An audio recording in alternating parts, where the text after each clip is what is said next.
creatives, community, con folks out there. Hello, everyone. I'm DBJ. This is RPG with DBJ, and we end our week on blood.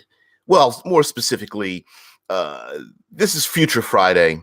It's the last episode of the week, and we're going to talk about anything and everything related to our science fiction role-playing games and how we can use blood, or maybe more specifically genetic engineering and genetic modification and all the dangers and benefits and everything that has to do with with our games.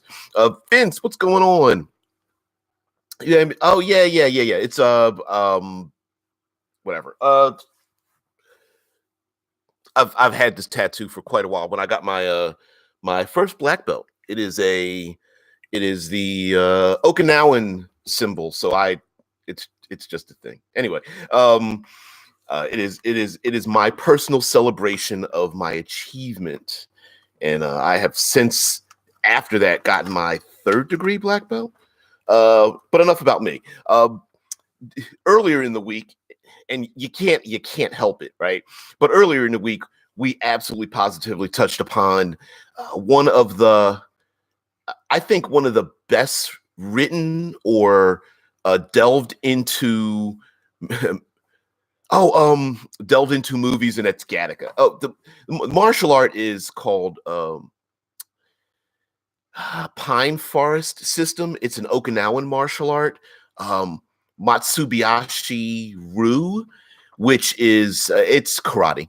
It's for us short and stocky and wide people. So yeah, no. I mean, I've had a lot of fun. It's practicing it and doing it and stuff like that. It's more for me now, since I haven't done it physically in such a long time. It's more of a mental state than anything. So yeah, but yeah, it's I miss it. It's like one of 5 general schools of karate that came out of Okinawa. There's a Goju-ryu and a bunch of others. I mean, of course, it's split off into hundreds of different sects or whatever. But yeah, I don't talk about it too much because it's weird. Yeah. Jiu-jitsu, yeah. Vince is weird. My brother-in-law is a judge for jiu-jitsu for a while now. Yeah, it's just a way of life, really. A new mindset. But which actually brings up a fact more closely related to blood and technology and bioengineering than you would think. One of the things today, to bring up something that is modern, is the idea of CRISPR-Cas9. CRISPR. Do I really want to? Okay, I'll do it. CRISPR is what is Chris? Oh wow. Okay. All right. CRISPR, CRISPR, is an acronym. Everyone pronounces it CRISPR, which stands for a clustered, regularly interspaced, short palindromic repeats, which are a hallmark of a bacterial defense system that forms the basis for CRISPR-Cas9 genome editing technology. I did read up about it. I'm not a scientist. Yep, regularly clustered, interspaced, short palindromic repeats. And the long story short, it is an enzyme and has a function part of this enzymal system that is able to find and be modified. I guess you could call it programmed to find certain portions of DNA, like repeats, and then extract those repeats or replace them with something else. And it happens to be easier with this particular enzyme. Yeah, Vince says, let's be honest here. They only build such weird descriptions so the acronym sounds cool. Of course, because you don't want a stupid sounding cluster of letters and numbers or something that doesn't mean anything. CRISPR sounds it's cool, right? It's like, wait, in the CRISPR, you've got something in the bottom of your refrigerator where you keep your veggies and fruits and things like that. But anyway, long story short is even today there are people who are using CRISPR, regulated and unregulated, to remove unwanted genetic possibilities, whether it is suffering from some kind of degenerative condition in the eye, to children being resistant to HIV, and all kinds of things. Vince says there's a cool documentary on YouTube called Mutant Menu, which shows a lot of different aspects of CRISPR. And again, this is because it's Future Friday.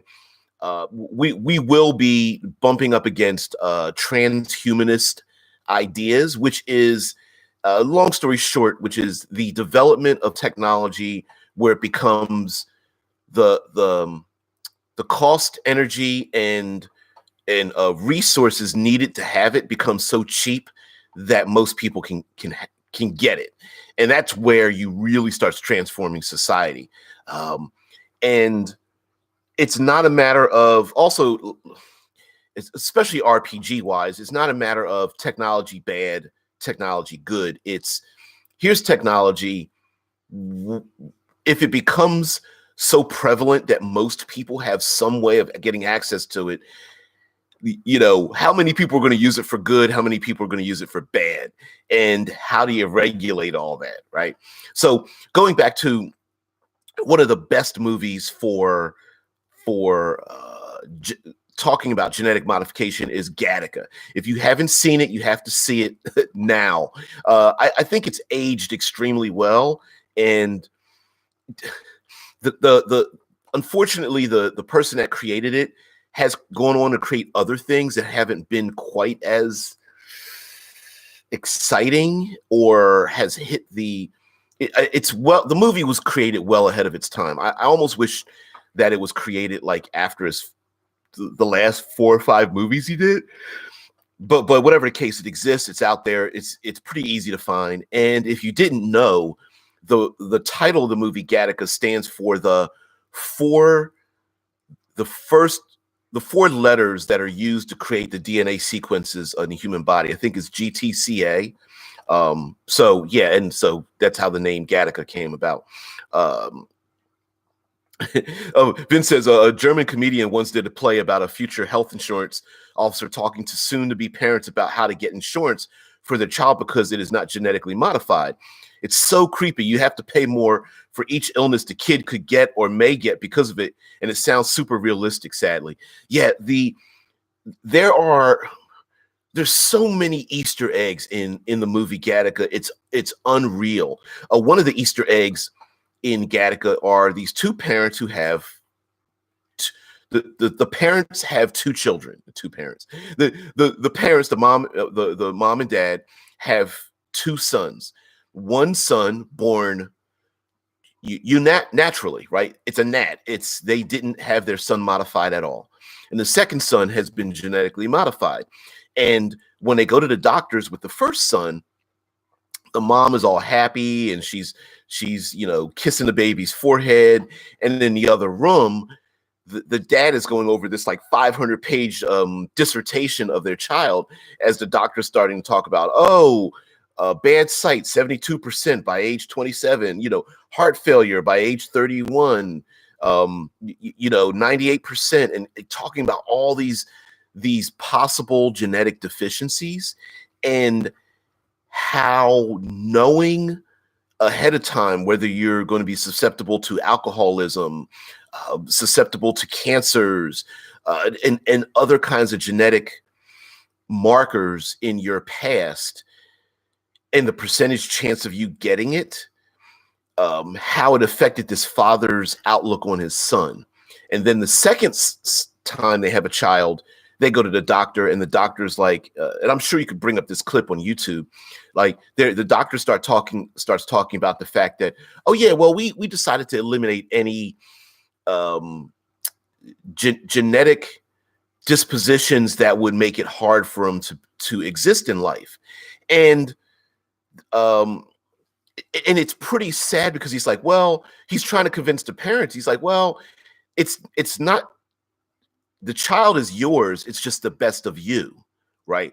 And getting rid of, being born at a certain height, or getting rid of markers for overweight or obesity, of course, getting rid of any markers for things like autism and other early life genetic defects and things. And Vince goes on and said, yeah, the hands down best scene in the movie is when the brothers do the swim duel, and the natural wins in the end because he did not spare any energy for the way back. And the movie, despite the fear of the movie, it actually proves the point that genetic supermen wouldn't necessarily be genetically superior. But we're going to get into we'll get into that as well. But I absolutely agree with the brothers do the swim duel, and it brings up the fact of something that is a story that holds dear to me. So I apologize if I start to tear up a little bit here, but it brings up a little story, because in the movie you get this, society has gotten to the point where he even admits, the main character even admits, like, they don't even bother looking at your face anymore, because it's like you're invisible. If you're an invalid, if your genetic disposition is of someone who is unwanted in society, basically, if you try to get a job, they take your genetic material, and it could be from like a letter from your resume or something like that. But anyway, the point is, they take your genetic material, and if they find out that you're susceptible to, I don't know, alcoholism, they're not going to want to give you health insurance. They're not going to want to hire you, because you might become an unreliable employee. So you go to the bottom level strata of society. And even people going and having relationships with each other, they basically exchange genetic material first to find out if they think that person is compatible with them. And of course, people start ignoring, I don't know, personalities and whether you're going to get along with someone, and also predetermining their outlook in the future. And that's pretty scary. That's pretty scary. Vince says they would be genetically superior, but that doesn't mean you can't overcome the difference with determination and a strong will. And the movie makes a point of being genetically superior doesn't give you determination and strong will. As a matter of fact, there are some characters. One character tries to kill himself because he's genetically superior. Another character becomes a detective and doesn't, I think his name is Vince, if I'm not mistaken. I think Vincent is the main character, so good on you. But yeah, it's the idea of, hey, if I'm genetically superior, maybe I'll just be a lazy person because everything's handed to me, right? It's the pure. In the movie, they even talk about the fact that they've brought, this is weird to say, but they've brought racism and geneticism. It made it a pure science, right? So it's not even your skin color. It's are you genetically superior to the next person? And if you're not, get to the back of the line. Vince even, the main character even begins liking, I think her name is Uma Thurman, that plays one of the people in this academy for genetically superior people to go to Mars. And she feels inferior because she's like the 93rd percentile or something. And she's not into like the 98th percentile with everybody else. Ricker says, they would be genetically superior, but genetics without motivation is worthless. I absolutely agree. And I think we tend to forget that. But it does bring up the point that if you start eliminating, the closer we get to using science to eliminate difficulties in our lives, will that reduce motivations for people to overcome difficulties in the first place? The best sign for this quote, "You are not better because you are genetically superior," is the guy in the wheelchair who was given up on life because of an accident. Oh yeah, absolutely. I mean, they also bring up the fact that he was kind of motivated to want to. He it was expected of him because he was genetically superior to always be in the top echelon of society, and he didn't want to be. That way, the pressure was too much, so he stepped in front of a car, got hit, got in a wheelchair, and then pretty much gave up on life, right?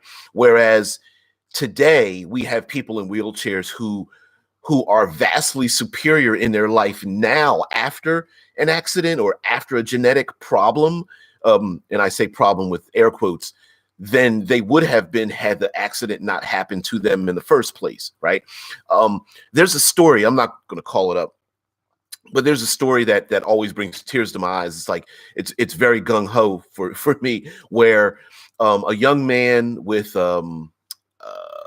born with a genetic deficiency relating to people. I can't tell you what it is. It could have been Asperger's or maybe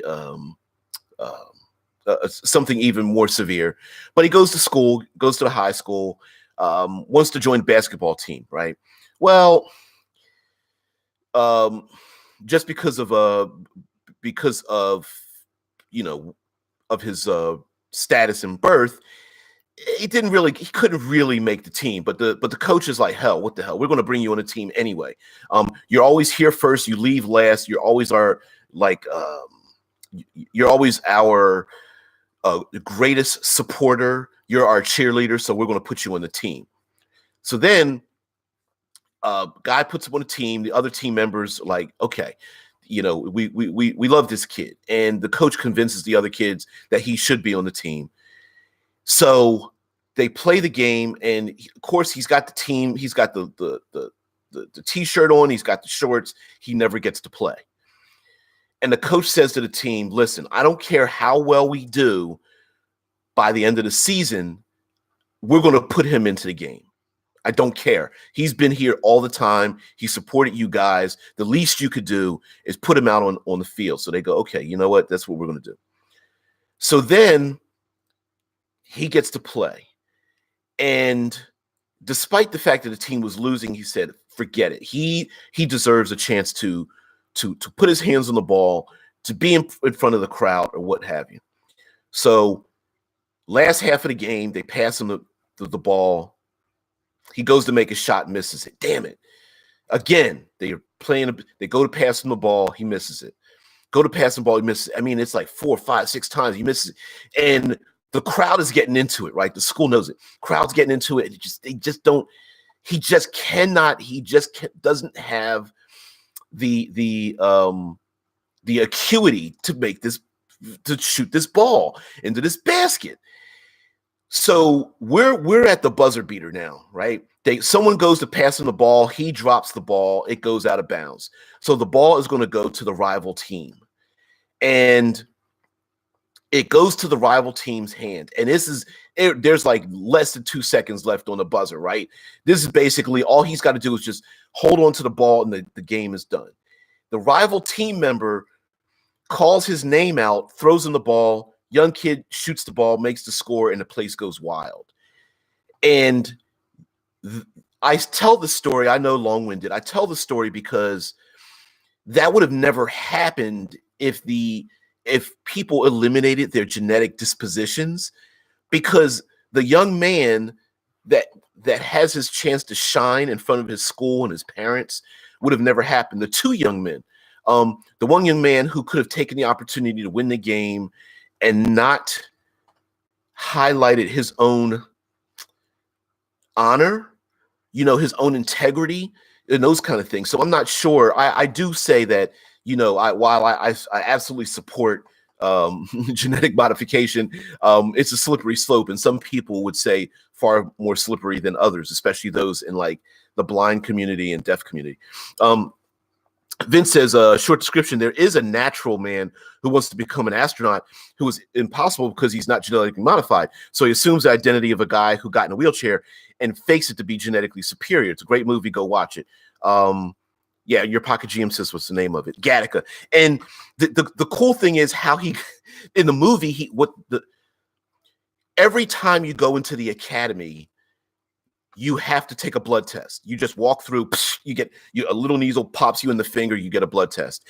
And the lengths to which he goes to hide his identity, like every single day before he gets up, he takes a shower and he basically friggin' scrubs all the dead skin and hair off of his body.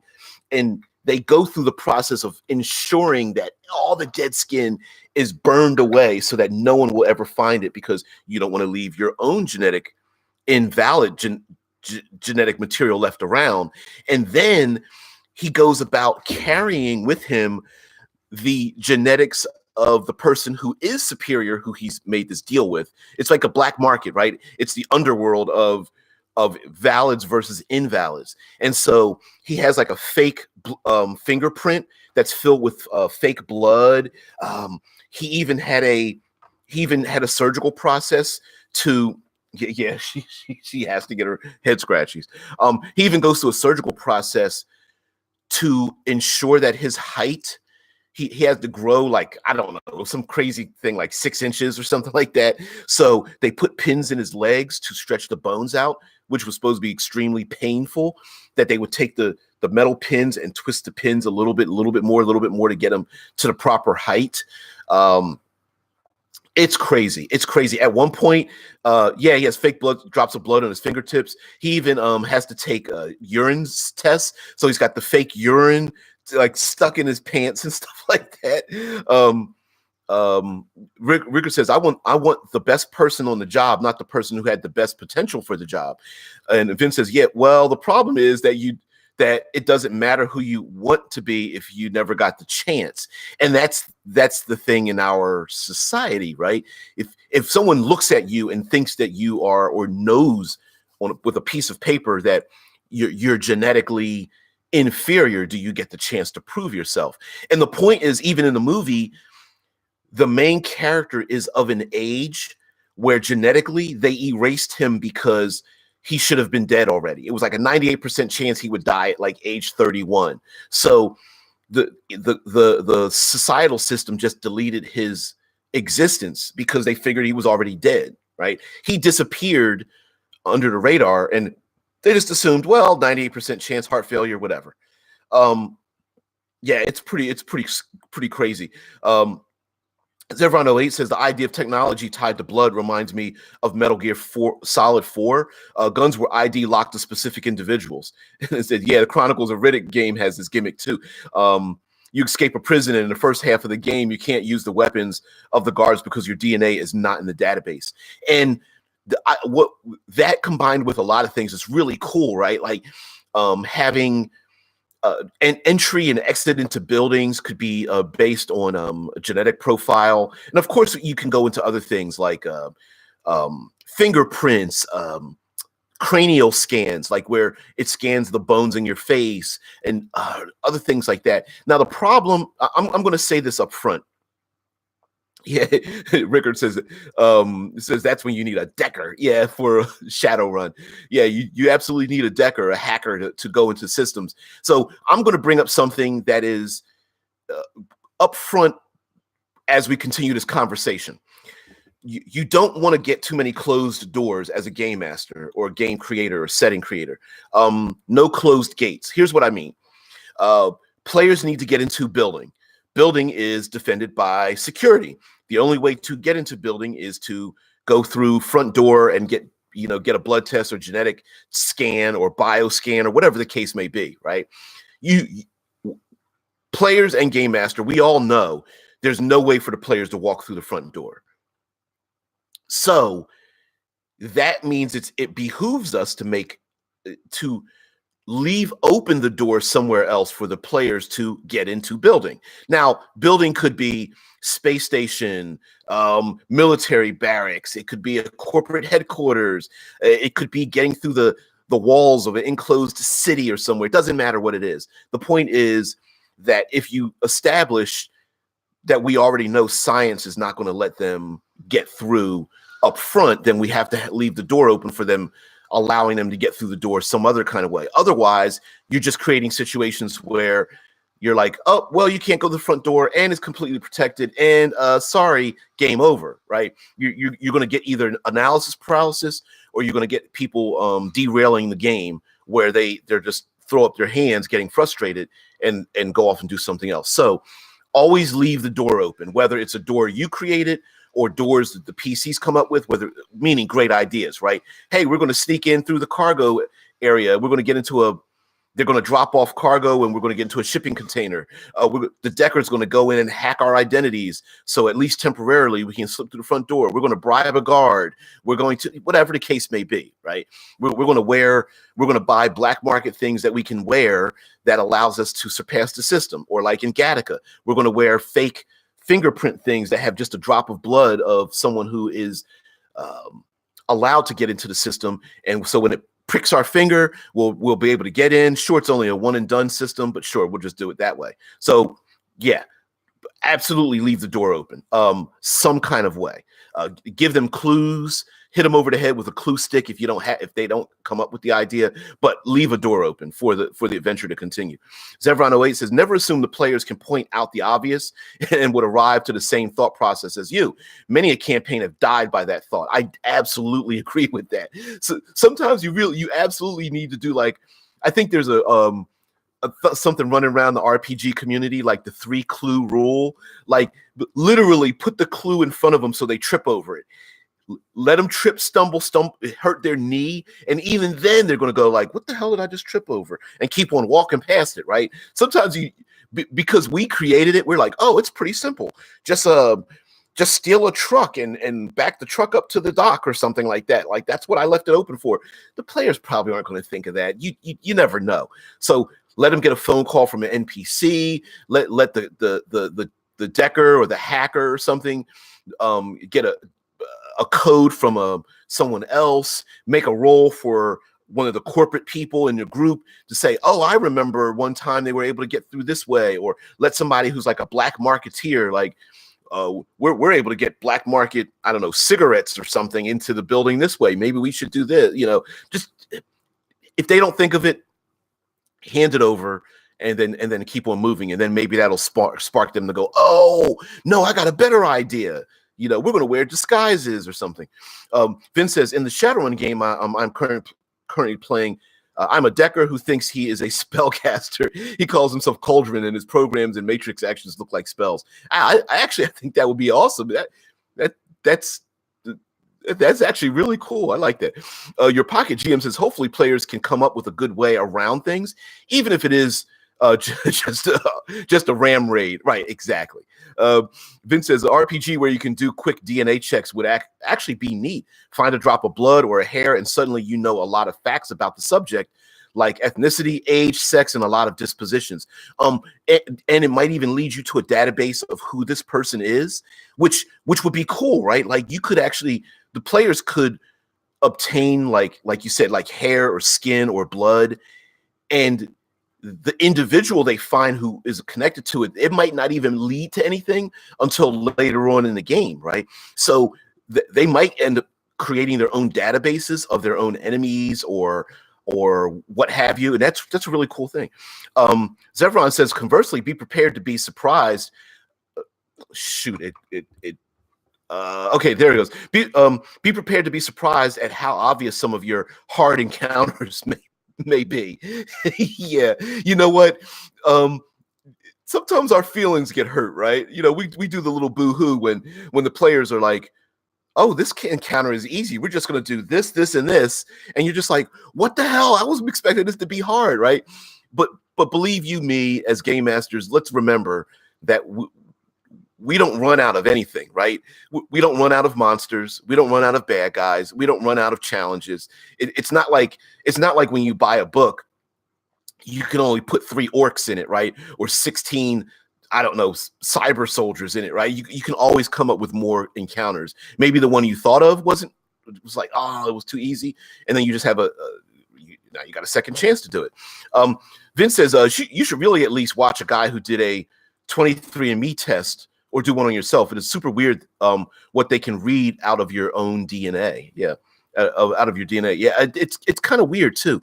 And of course, we're going to flow into some of the really big and bizarre things when it comes to like genetic modifications. Of course, Eclipse Phase and many other games. Hell, Mythos brings up in Rifts lately, right? Like the becoming a genetic Superman, splicing in genetic material from animals. So you're half man, half, pick an animal at random. Half human, half plant could be a thing where your skin has chloroform or chlorophyll or whatever it is that plants can get sunlight from. One knocks you out, one is plant related. Chlorophyll, I think chloroform is the typical kidnappers spill into the cloth and knock you out thing or something. But genetically faster, stronger, more intelligent, genetically modified to exist on certain environments, high gravity, low gravity, monkey feet, thumbs where your feet should be, where you can use your hands, or hands where your feet should be, I guess would be more applicable. Having the genetic markers of people who are on the extremes of society: super tall, super short, extremely flexible, super light skin, like completely albino, super dark skin, almost blackened to have resistance to like maybe radiations or things, genetically playing with the body so you could have like camouflage skin, all those kind of things. We think of as being like genetically modified to exist in the world, and some would consider it to be superior to others, like being genetically modified to live on Titan or something, like breathing methane gas and surviving in an acidic environment or something. What the hell are you guys talking about? Rickard says if PCs are tracking a fugitive, they wounded, and they see a blood trail leading into a library or shady bar, you'd be sure they would go into the bar because it looks like a good place to hide, right? Exactly. Right. And you could add some little story hooks if they test the blood or something like that on their own or what have you. Vince says something like that. Something like if you have to sneeze when looking into the sun, for example. Trying to sneeze with your eyes open, whatever. Vince says, I absolutely love it when players find a clever way to overcome my challenges. The only time I was salty was when the big end boss in D&D was one-shotted with a save or die spell. But that was me being inexperienced. Yeah, we've all experienced that pain. We're just like, I've got this great idea, and then boom, they just get blasted in their forehead. In the first, once initiative is done, and you're just like, what the hell? Rickard says it should be said that the DNA test craze, they couldn't even tag two identical twins with the same stuff. So we're far away from stuff being read with any certainty. Yeah, if I'm not mistaken, the DNA testing is based on what we currently have as a database, comparing it to that database. And that database is not, the database isn't full because we're still getting more information about the database to fill it. So it would be like comparing you to 10 other people versus comparing you to 1,500 people and so on and so forth, right? You're not being compared to the entire population of the world because we don't have the genetic markers of the entire population of the world.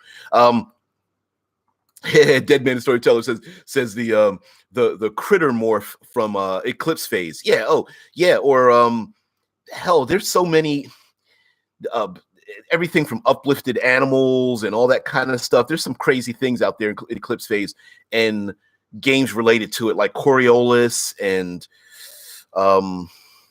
Stars Without Number and a ton of other far future games where you get to do the genetic modification thing. And remember, prejudice can still exist, especially if people feel like you've chosen to possess the genetic disposition of one type of person over another.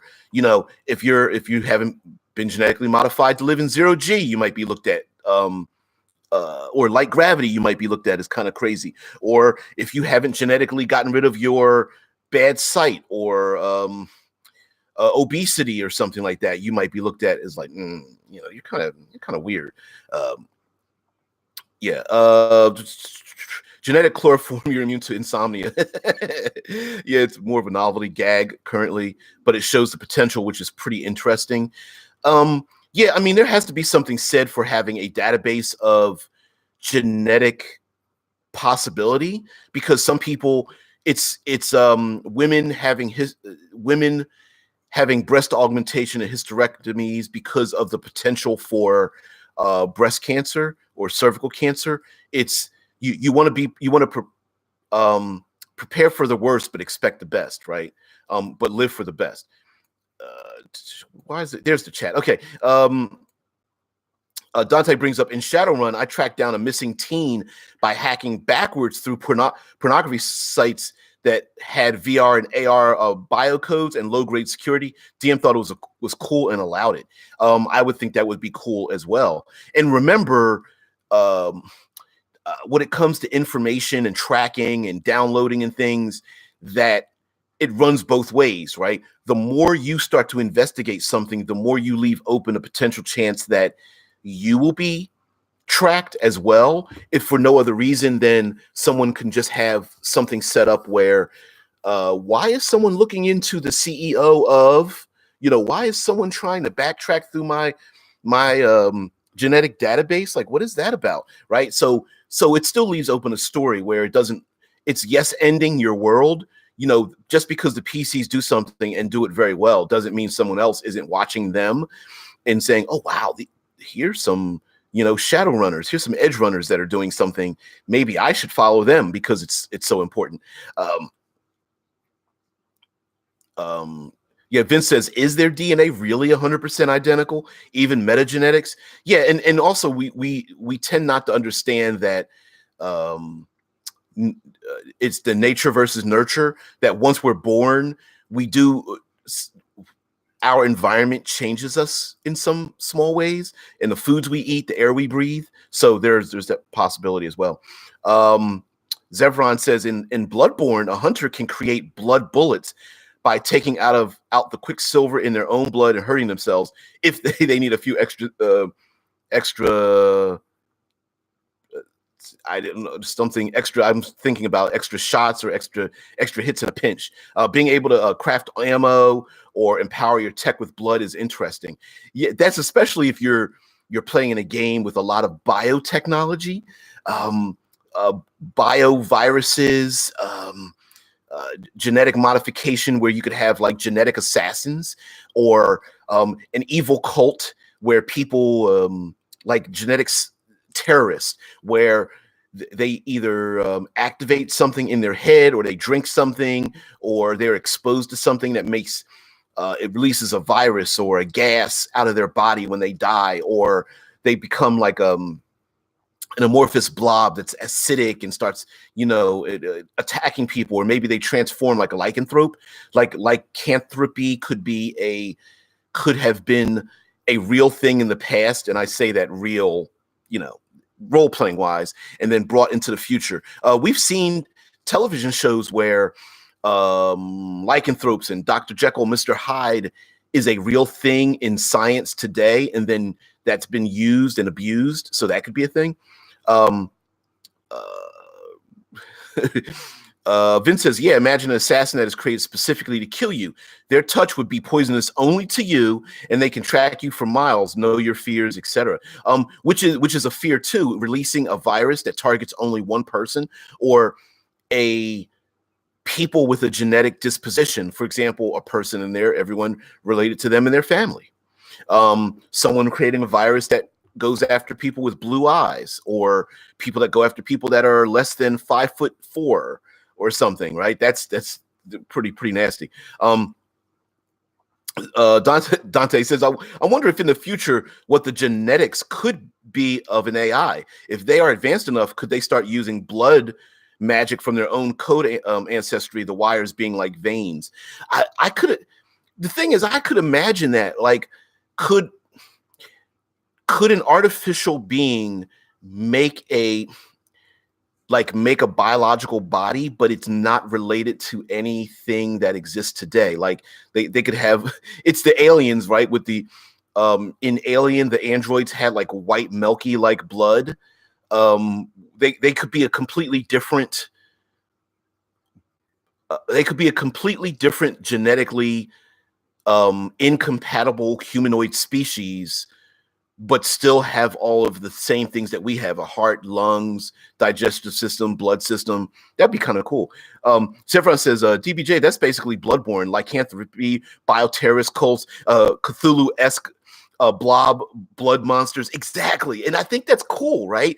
Like how I've never played Bloodborne, so I don't know it offhand. I mean, I could basically look up some. Well, I can't bring up the pictures, but I could look it up. But yeah, man. Rickard says, "Don't piss off the Azzies and leave your blood behind." Yeah. You could like what Zevron's talking about. Like you could really go really far with it. I mean, I know in the beginning we were talking about very simple things like what are living in our own world, but we're role players, right? We're crazy. We want to have those strange things where we're fighting like blood monsters and crazy creatures and things like that. And there could be a black market where, I don't know, criminal organizations are buying like test tubes of monsters they can very easily genetically grow to become like loyal soldiers, and they might have a very short lifespan, maybe a couple of years, but they could be genetically loyal, bred to be these loyal, bloodthirsty, immoral, just beasts or bodyguards or agents or something. They could even be, I don't know, someone could sneak in a backpack of test tubes into a space habitat, break open the test tubes or activate them electronically or zap them with something or expose them to some kind of gas or virus, and then they grow to become like monsters or even genetic soldiers inside of a space station or something. Like that would be cool. So everyone says you should look up Bloodborne art. It's a good inspiration for monsters or NPCs. I love one of the things I absolutely love are like, just type in any or all of like your favorite like video games and type in a concept art. Bloodborne. So there we go. Concept art. Bam. Let me look this up. There we go. Wow, that's pretty sweet. I really wish I could show it to you, but I'm not allowed to do. Well, I mean, I could once, but I don't think it would let me really go through the idea. Wow, it's kind of sweet. Sorry, squirrel. So Zevron says, "Oh man, this is basically the concept of omega drones in Astrocetus, genetically modified super soldiers made for a specific purpose." And I could imagine like the idea that they are biological things that you could grow temporarily to do something, and then they die off or fade away or just turn into like sludge, and then that in itself could be evidence that the PCs maybe find a habitat filled, everyone was killed, but you find all these you find splatters of this weird genetic sludge, and you realize what they are, what they can do, and it also foreshadows what kind of enemies they might fight. Zevron says, or magic items, there's a katana called the Kagage or Chikage that is a normal blade at first, but by sheathing it and then pulling it out again, you drain your own blood to crystallize it on the sword and do more damage. I love stuff like that. And why not have like weapons that are key to your blood sample? It would be kind of funny if a player has like a gun or a weapon or a certain type of ability that only their blood is key to it, and then all of a sudden somewhere along the way they find out that someone was killed with their weapon, and they're like, there's no way, unless did someone copy my genetics? Is that a long lost relative? Is that a clone of me that someone created? Yeah, you can mess with all kinds of things. And then of course there are the rights of, if you genetically create something that is sentient, what right does it have to want to live its own life, and who controls it? And if it's genetically has a genetic predisposition for like violence or evil or something like that, should it still be allowed to live? I mean, it was artificially created, right? But what if it wants to live, right? You know, that kind of thing. Or what if your clones want to live? Dante brings up, I wonder how nanites would play in a blood magic. What do you think? I think the blending would be extremely close, because CRISPR basically is nanotechnology. It is taking a nano machine is basically the size of like enzymes, bacteria, compounds, viruses. So in a way, I know we think of nanites as being machines, but really they might be so small that they're just basically artificial compounds. So I don't see much of a difference between nanotechnology and genetic modification. I think it would be one and the same almost. Now, of course, you know, you could start to think of nanotechnology as being, visually we think of it as being like metallic, you know, silver or like a gray goo maybe, or something like that, if they're large enough, which is a strange thing to say. But if they're large enough, meaning large like the size of gnats, those are probably machines. But you get a little smaller than that, you start getting into the red blood cell size. I'm thinking that you've gotten way past machines, and that it's probably artificial. But you could have, there could be a difference with like blood magic, where the science of it is so, we may be using it, but we don't understand how it's done. Kind of like how we use radiation today. We use it and we know some results, but we don't exactly know what it does fully. So it might be known as magic to us at some point. And in the game Numenera, they basically bring up the fact that like science and technology are basically one and the same, right? So a spell, so-called spell, might actually be technology that we don't quite understand, or it could be technology that someone understands so well that they understand it on the subconscious level and everyone else doesn't understand it, right? It would be like playing a character who's like a shape changer in the future, in the science fiction setting, where most people that would drive them insane or the pain would cripple them, but the player character learns to use it and control it, so they are a shape changer, right? They are the future's version of a druid with wild shape, but the average citizen couldn't do it because they would go insane. They would suffer from body dysmorphia, or maybe the pain would drive them insane and they could never do it, or once they changed, they couldn't change back, or they would not understand how to fully change their body. So if they tried to change into a tiger, they would be missing the lungs or like the pancreas or the bladder or something and die anyway, like that kind of thing. Or maybe their human arm and part of their eye is still like off on the side or something. pretty nasty. Zevron says, yeah, nano machines, son. Yeah, absolutely. That could explain why, in Eclipse Phase, they call it metachines, where you have nanomachines in your body that stitch together wounds, that heal you from poisons and other nano. They're like the metachines, or the nanomachines are like anti-nano hunters. And I believe they hint that there are no von Neumann machines, so that all nanotechnology has a shelf life, or can be modified by radiation. So that might be a thing as well, where even if nanotechnology exists, it only exists for a short amount of times because nobody wants it to get out of control for any reason. Zevron says nanotech on a severe level is still technically biotech, as it helps boost the body's functions, at least as far as I know. Also, this was very timely given that the new Artificer came out last night. Anyone give it a look? I did not see it. And I will take a look at it. And there's something cool about, I think we're just enamored by the fact that we're so close to technology being something that is so close to it's like within our fingertips. You know what I mean? Like drones was a thing where it was like, oh, there's no way. And then someone broke the code, and now drones are, hell, they're used for everything from the police and military, and using it to film movies.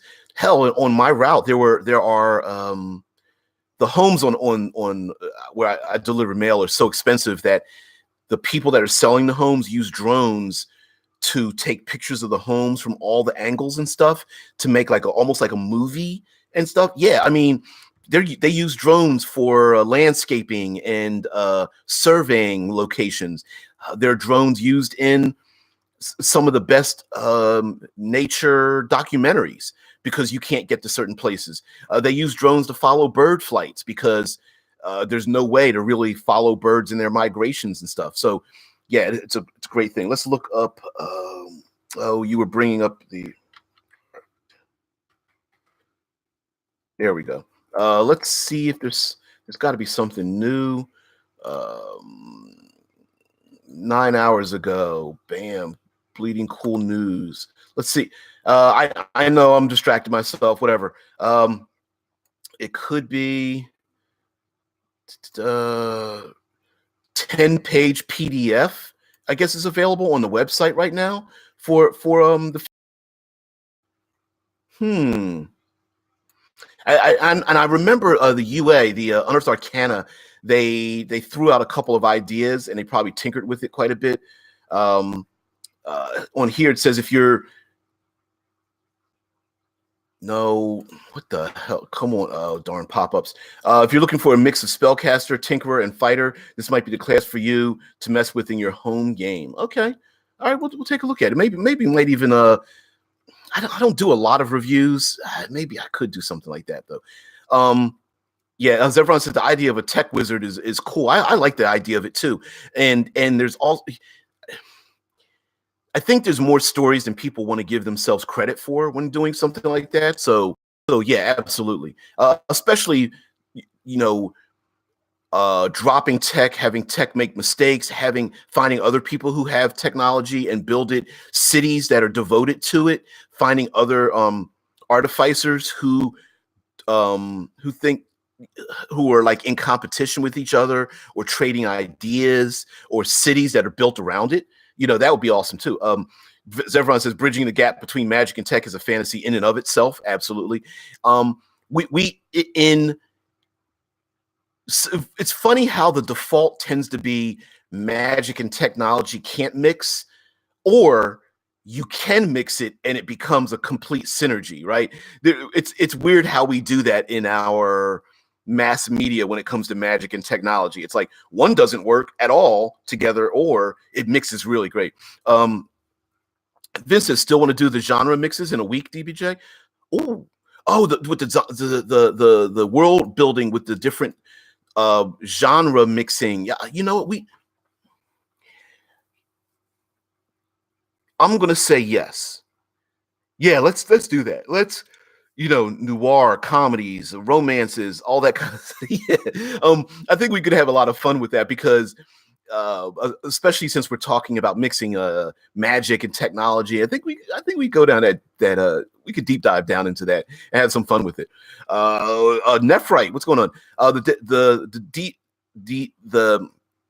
de-evolution of Homo sapiens to Homo degenesis in Degenesis RPG implies this. Spores from another planet traveling on asteroids are nanites that invade and mutate. Biopocalypse. Some would say that those same spores created humanity here. But that being said, I'm way out of sync. Sorry, slow net. No problems. But the idea that a nanotechnology is spread and a biopocalypse. Now that biopocalypse could be that the players are modified by it, right? So they become the superhumans in this world, but there could be limitations based on it. Basically, like everyone says you should review it. More content is never a bad thing. Okay. I just don't know what people are into. You guys know me. I just basically go, here's the computer, turn the camera on, let's start talking, as opposed to like delving really deep into something. So yeah, but I also don't want to get dinged by YouTube. I'm not sure how some of these guys are able to play like flash up art or other people's intellectual property without getting dinged. So I got dinged by trying to play Battle of the Bastards or something and talk about it. So yeah, I'm a little scared of that, but I don't mind reviewing it. But I would love to be able to review it and show people what the hell we're talking about as well. But I'll come to some kind of medium. I mean, I'm not afraid of it. Like I'll never do it. I'm just trying to figure out how to do it and make it nice and easy and interactive. So everyone says, I hear Biopocalypse and think of the bad game Prototype. Yeah, well, the Prototype game has a lot of great art. I don't know how the game played. I heard it wasn't very good, but the art, the concept art in it is great. And it's almost like the Penny Dreadful Frankenstein monsters, right? Or League of Extraordinary Gentlemen, where the players are the heroes, but they're modified by something that makes people scared in the world. And I agree with you, Zev. The look of the game is awesome for Prototype. I even if people like yeah, see, there we go. So sometimes the concept art, like hell, sometimes even like the promo videos, you're just like, that looks friggin' sweet, I gotta get it. And then you're thinking like, well, shit, this is nothing like the promo video. Damn, they must have put all the energy into creating the story and nothing into the rest of it. But I feel you though. We are often inspired by great ideas but bad execution, which is terrible. But that is the thing. Someone says that sums up Anthem. Anthem looks good, absolutely. The first and second generations of Destiny are that way. Warframe, I heard, is like that as well. Looks good. Great idea, bad execution. Repetition is a problem with a lot of video games as well. Or tiny worlds, great execution, tiny world, or large world, too much repetition in those giant worlds. So yeah, Vince says Warframe did become good after a while, as I've heard. Not certain. Funny thing is, even though I'm in the geekosphere, I never became a video game player. It's kind of strange, but anyway, we really didn't. We didn't get into too far into some of the deeper, darker parts of genetic engineering, because we like to go deeper. But I mean things like would humanity split off if we could modify our genetics? Would we end up becoming more than one genetically equal race? Like the difference between dwarves and elves, like could humanity diverge so much that we couldn't breed with each other? Would people volunteer to genetically alter themselves to say live on Mars as opposed to trying to terraform Mars itself? Vince says, personally, I hate grinding, never got into MMOs because of it. Yeah. Zevron says, Bungie once famously said the key to a good game is to make a 30-second loop and trick players into playing for hours and have fun. Yeah. Yeah. That's the problem with marketing. Like when you hear the marketing, it kind of makes you get to look behind the curtain, and sometimes looking behind the curtain can be disingenuous sometimes, even though that's the case. I'm an avid movie fan, and I love how movies are made. But some people, if you look behind the curtain, would go, I don't know if I like these movies anymore. That's just a thing. So yeah, but we didn't talk about uplifted animals. We really didn't go too far into nanotechnology. But whatever. We didn't go into the Superman versus and genetic superiority, so much so in terms of creating a divergent, like what would nats or natural born people, what position would they hold? Would there be rebellions? What do we think of? How would it be used politically? Would only the rich have access to it or not? I think all of those would exist, and then all of those would have their counterparts to it too. So all those kind of things. But we've hit the hour mark. Guys, thank you for joining me on a future Friday. got to get to work. We had a little snow. Hopefully it'll be gone by the end of the day, but I don't know. Maybe by tomorrow or something. Dante, thank you for joining me. Everybody, Deadman, Zevron, Vince, Nephrite, guys, thank you for being here.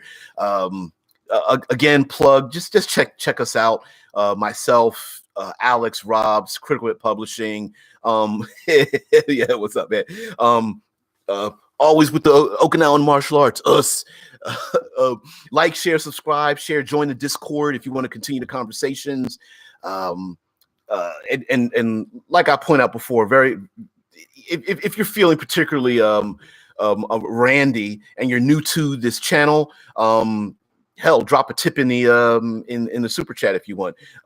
Don't do it if you don't have the money. But yeah, that kind of thing. So anyway, guys, everyone have a great day. I got to get out of here. So thank you very much. See ya. All right.